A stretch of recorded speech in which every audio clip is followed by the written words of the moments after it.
पुरानी दिल्ली, जिसकी गलियों में आपको इतिहास के शानदार नमूने हर जगह बिखरे मिलेंगे। चाहे वो मशहूर चांदनी चौक हो, फतेहपुरी मस्जिद हो या फिर अद्भुत जामा मस्जिद।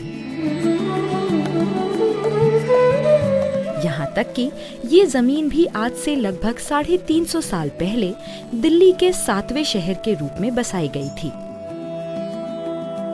इसे मशहूर मुगल बादशाह शाहजहां ने बसाया, जिसके वंशजों ने लाल पत्थर के बने इस आलीशान किले से 200 साल तक हिंदुस्तान पर राज किया।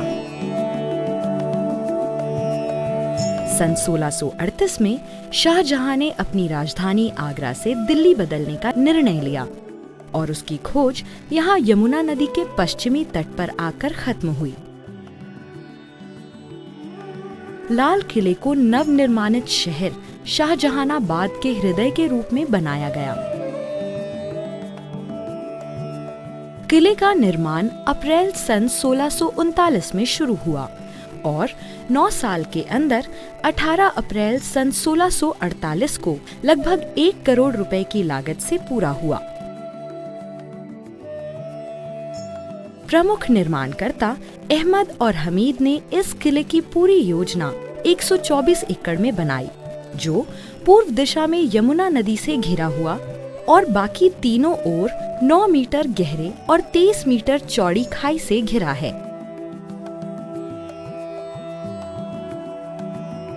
इसकी 2.4 किलोमीटर लंबी लाल पत्थर की भव्य 4 दीवारी अपने अंदर एक अद्वितीय संसार को छुपाए हुए थी। भारतीय पुरातत्व विभाग द्वारा बचाए और संरक्षित किए इस परिसर को 2007 में यूनेस्को के द्वारा विश्व विरासत धरोहरों में शामिल किया गया और हाल ही में इसे भारत के 25 आदर्श स्मारकों की श्रेणी में शुमार किया गया। किले में प्रवेश करने पर लाहौरी दरवाजा हमारा स्वागत करता है, जो इसके 5 दरवाजों में से सबसे मुख्य द्वार है। संगमरमर के गुंबद और लाल पत्थर की मेहराबों से सजा ये दरवाजा लाहौर की दिशा को दर्शाता था। इसके बाहरी हिस्से में मौजूद 4 दीवारी बादशाह औरंगजेब द्वारा किले को दुश्मनी हमले से बचाने के लिए बनवाई गई थी।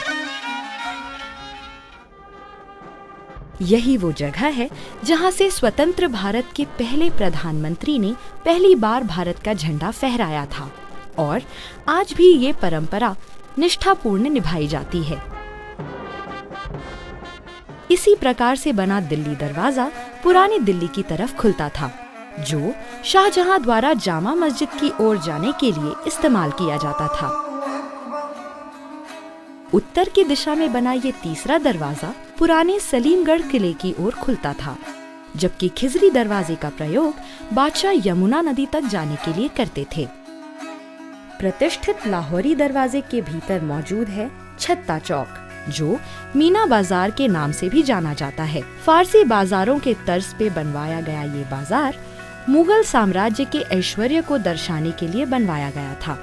यहाँ पे विश्व भर के मशहूर और नायाब सामान बेचे जाते थे और आज भी ये दुकानें सैलानियों को अपने साजो सामान से लुभाती है और नक्कार खाने की तरफ ले जाती है। नक्कार खाने का प्रयोग बादशाह अथवा अन्य महत्वपूर्ण अतिथियों के आगमन की घोषणा के लिए किया जाता था। इसके गलियारों में दिन में 5 दफा सुगम संगीत बजाया जाता था।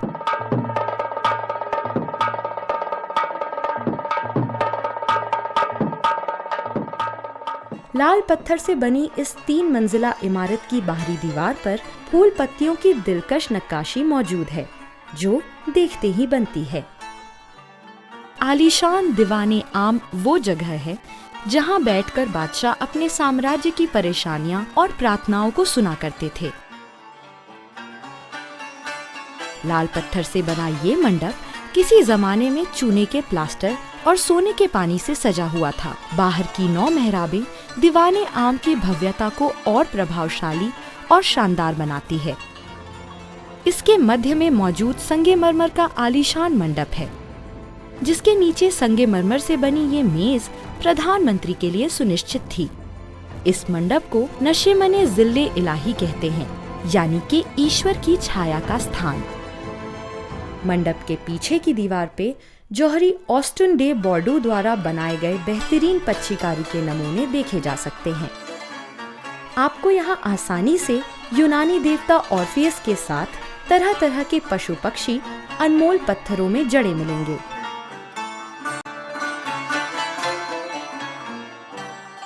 भव्य और अद्वितीय दीवाने खास बादशाह का निजी दर्शन कक्ष था। यहीं पे मशहूर तख्ते तावूस मौजूद था, जिसमें विश्व प्रसिद्ध कोहिनूर हीरा जड़ा हुआ था, जो सन 1739 में नादिर शाह ने लूट लिया था।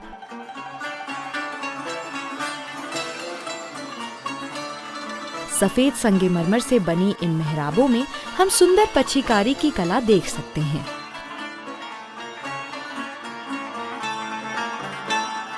छत पे सोने और चांदी की अलौकिक नक्काशियां मौजूद थी, जो बाद में पिघला के लूट ली गई और 1911 में इसे वर्तमान की लकड़ी की छत से बदल दिया गया।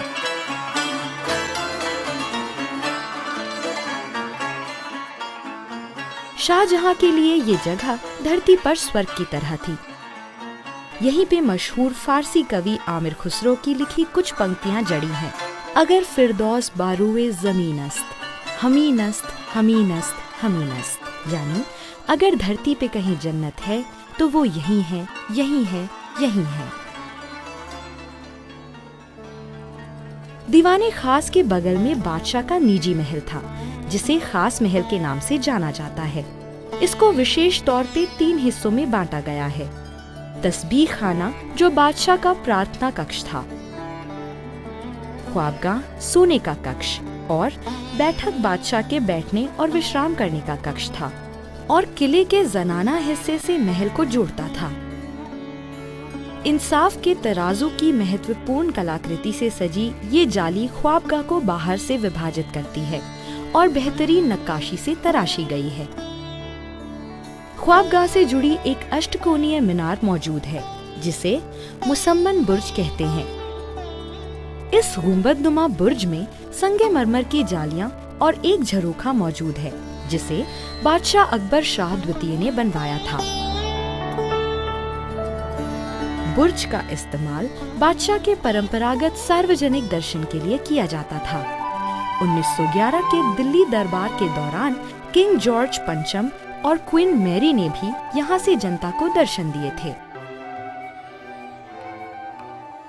जनाना खाने में सबसे पहला महल है रंग महल, जो बादशाह और राजघराने के सदस्यों के मनोरंजन के लिए इस्तेमाल किया करते थे।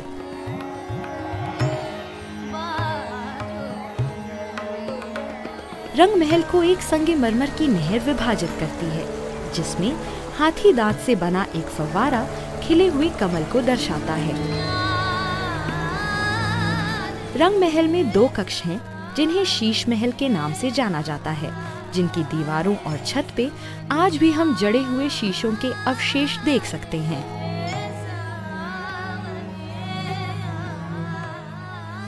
जनाना भाग के दक्षिणी छोर में मौजूद है मुमताज महल, जो शाही राजकुमारियों का निवास स्थल था।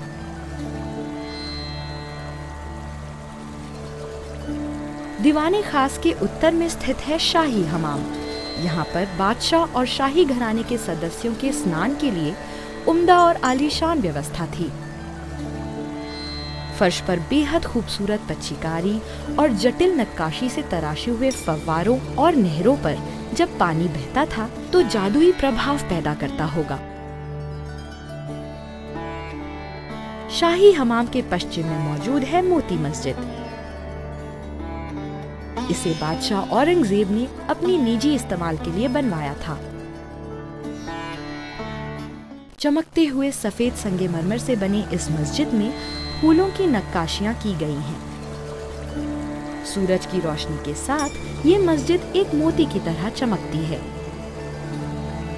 मोती मस्जिद से उत्तर की ओर चलने पर हयात बख्श बाग हमारा इंतजार करता है। जन्नत के बागीचों के तर्ज पर बनाया ये 4 बाग कई चतुर्भुजाओं में विभाजित है, जिनके बीच में से पानी की नहरें गुजरती हैं। बाग में कई मंडप मौजूद हैं, जिनके नाम हैं सावन, भादो और हीरा महल। जबकि जफर महल बाग के बीचों बीच एक पानी की टंकी में बनाया गया है, जो किसी जमाने में नहरे बहिश्त यानी जन्नत की धारा से भरा हुआ होता था। ये नहर सारे महलों और बागीचों से होकर गुजरती थी। इसे यमुना नदी द्वारा शाह बुर्ज के माध्यम से किले के अंदर लाया जाता था।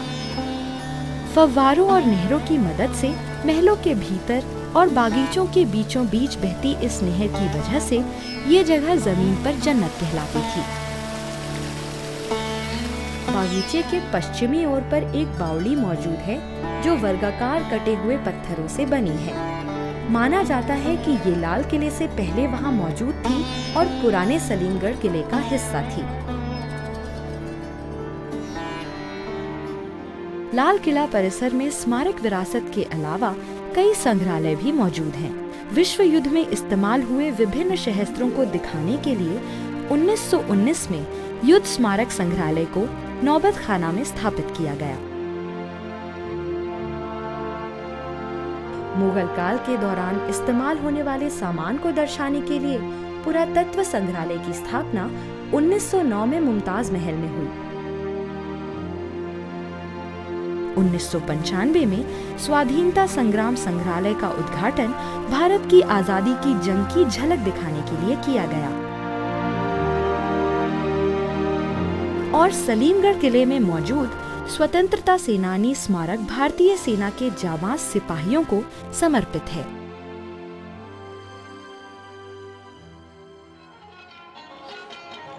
इसके अलावा हर शाम को यहाँ लाल किले की कहानी ध्वनि एवं प्रकाश प्रदर्शनी के द्वारा हिंदी और अंग्रेजी भाषा में सुनाई जाती है। अगर फिरदौस पर रूए ज़मीनस्त, हमीनस्त, हमीनस्त, हमीनस्त। किसी जमाने में किला-ए मुबारक कहलाए जाने वाला ये किला कई बार लूटा गया और कई बार इस पर आक्रमण हुए और 1857 में इस पर अंग्रेजों ने कब्जा कर लिया, जिसके बाद इस किले के अंदर इमारतों को ध्वस्त कर दिया गया और उनकी जगह पे कई सेनावासों का निर्माण किया गया। इस पूरे परिसर को एक सेना शिविर में तब्दील कर दिया गया। 1947 में इसे भारतीय सेना ने अपने कब्जे में कर लिया और इसमें कई तब्दीलियां और कई नए सेनावासों को जोड़ा। 2003 में इस किले के अधिकतर हिस्सों को भारतीय पुरातत्व विभाग को संरक्षण और बचाव करने के लिए सौंप दिया गया, ताकि इसके मूल रूप को बरकरार रखा जा सके। हाल ही में मेहताब बाग के अवशेष पुरातत्व विभाग द्वारा की गई खुदाई में पाए गए हैं। सैलानियों की सहूलियत के लिए ई-रिक्शा सेवा भी शुरू की गई है, जो दिल्ली दरवाजे से लाहौरी दरवाजे तक चलती है। आज लाल किले के रूप में जो हम देखते हैं, वो इस अलौकिक किले की सिर्फ एक झलक है। इसके असली रूप का 1/4 हिस्सा। इस किले की सुंदरता को वक्त और इतिहास की परतों ने छीन जरूर लिया है, लेकिन आज भी ये किला गर्व से अपनी शान को दर्शाता है और हिंदुस्तान की शक्ति और गौरव का प्रतीक है।